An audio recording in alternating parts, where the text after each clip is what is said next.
রবিবার বেলা বাড়তেই 2026-এর বিধানসভা ভোট প্রচারে নেমে পড়েছেন পূর্বস্থলী উত্তরের সিপিআইএম প্রার্থী প্রদীপ সাহা।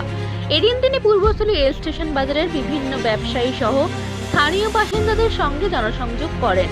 সঙ্গে ছিলেন বিশিষ্ট প্রাক্তন শিক্ষক ক্ষিতীশচন্দ্র বিশ্বাস, ভারতী দাস, নেহেরু পুরী, রাজেন্দ্র ঘোষ, কৌশিক দাস সহ অন্যান্য সিপিএম কর্মীরা।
আমরা আজকে পূর্বস্থলী বাজারে প্রচার কর্মসূচিতে অংশগ্রহণ করি।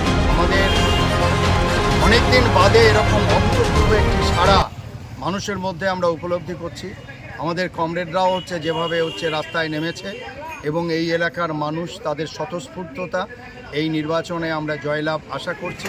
এবং আমাদের মূল লক্ষ্য আপনারা সবাই জানেন যে বাংলা বাঁচাও আন্দোলন শুরু হয়েছে। এই বাংলাকে বাঁচাতে হবে, বাংলাটা ভালো চলছে না, বাংলাকে রক্ষা করতে হবে। আমাদের এই বাংলায় 8,000 স্কুল বন্ধ হয়ে যায়, অথচ 22,000 মদের কাউন্টার খোলা হয়। আমাদের রাজ্যে লক্ষ্মীর ভাণ্ডার দেয়া হচ্ছে, আর নারায়ণরা সেই লক্ষ্মীর ভাণ্ডারের টাকা নিয়ে তাদের মারপিট করছে। আমরা চাই না এসব। আমরা চাই আমরা ক্ষমতায় এলে এ রাজ্যে সকল ভাতা থাকবে, কোনো ভয় নেই যে ভাতা উঠে যাবে, সমস্ত ধরনের ভাতা থাকবে।